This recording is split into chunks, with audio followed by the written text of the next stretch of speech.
warahmatullahi wabarakatuh. Perkenalkan, nama saya Nur Sakinah Zahra, NIM 099. Baik, saya akan menjelaskan materi kelompok 3 tentang klasifikasi media pembelajaran berdasarkan jenisnya. Selanjutnya saya akan menjelaskan klasifikasi media pembelajaran menurut para ahli. Yang pertama, klasifikasi media pembelajaran menurut Wilbur Schramm. Dari segi kompleksitasnya dan besarnya biaya, Schramm membedakan antara media rumit dan mahal dan media sederhana. Schramm juga mengelompokkan media menurut kemampuan dan daya liputannya, yaitu liputannya luas dan serentak seperti televisi, radio, dan lainnya. Yang kedua, media liputan sederhana, contohnya itu buku, modul, program belajar dengan komputer dan telepon. Dua, klasifikasi menurut Gagne. Gagne tanpa menyebutkan jenisnya dari masing-masing medianya, Gagne mengelompokkan media menjadi 7 kelompok, yaitu yang pertama benda untuk didemonstrasikan, yang kedua komunikasi lisan, yang ketiga media cetak, yang keempat gambar diam, yang kelima gambar gerak, yang keenam film bersuara, yang ketujuh mesin belajar. Klasifikasi menurut Allen. Allen mengelompokkan media menjadi 9 kelompok. Yang pertama visual diam, yang kedua film, yang ketiga televisi, yang keempat objek 3 dimensi, yang kelima rekaman, yang keenam pembelajaran terprogram, yang ketujuh demokrasi, yang kedelapan buku teks cetak, yang kesembilan sajian lisan. Selanjutnya jenis-jenis media pembelajaran di sekolah dasar. Yang pertama itu media pembelajaran sederhana. Media pembelajaran yang bahan bakunya untuk pembuatannya mudah didapat dan murah harganya.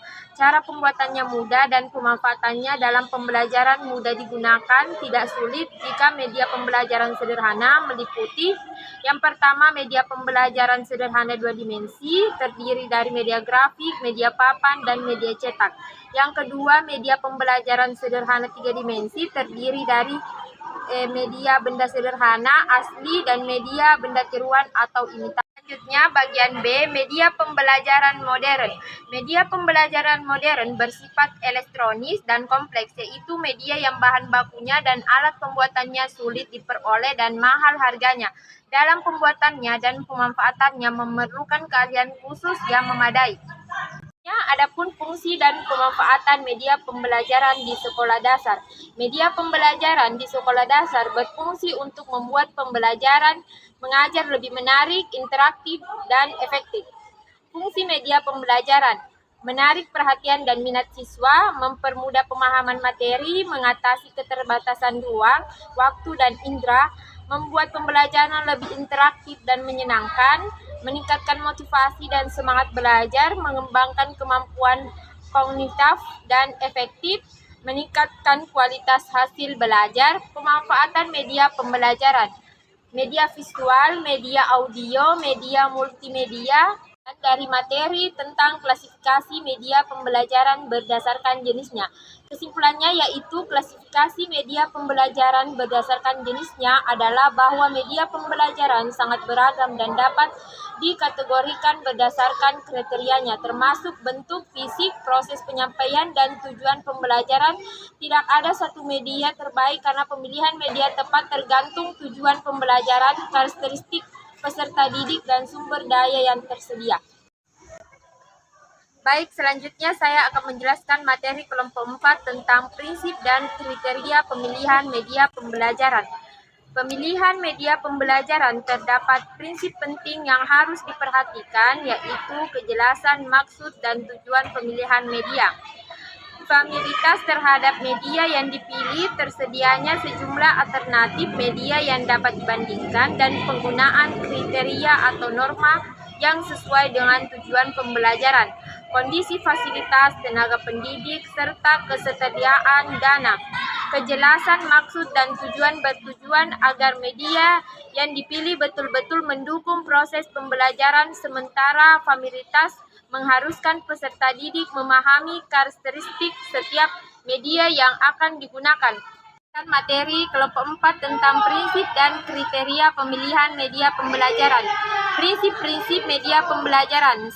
Relevan dengan tujuan pembelajaran. Media yang dipilih harus sesuai dan mendukung pencapaian tujuan pembelajaran yang telah ditetapkan. 2. Karakteristik peserta didik. Mempertimbangkan usia, kemampuan, dan minat dan gaya belajar siswa. Yang ketiga, media pembelajaran. Pilih media yang cocok dengan jenis kompleksitas materi. Yang keempat, kemudahan penggunaan. Media pembelajaran yang mudah digunakan baik untuk guru dan siswa. Yang kelima, keamanan dan keselamatan. Pastikan media yang dipilih aman dan tidak membahayakan siswa baik secara fisik maupun psikologi. Kriteria dan cara pemilihan media pembelajaran. Yang pertama, tujuan pembelajaran. Media pembelajaran harus sesuai dengan tujuan pembelajaran yang ingin dicapai.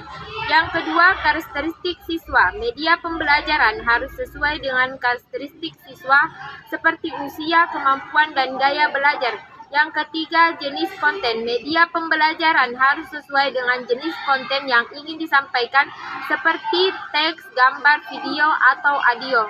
Yang keempat, ketersediaan teknologi. Media pembelajaran harus sesuai dengan ketersediaan teknologi di sekolah atau lembaga pendidikan. Yang kelima, biaya. Media pembelajaran sesuai dengan anggaran yang telah disediakan. Adapun kesimpulan dari materi prinsip dan kriteria pemilihan media pembelajaran. Kesimpulan, pemilihan media pembelajaran yang efektif harus berdasarkan tujuan pembelajaran, karakteristik siswa, dan kemampuan guru. Media harus praktis, luwes, dan bertahan serta mendukung isi pembelajaran yang bersifat fakta, konsep, prinsip, atau generalisasi.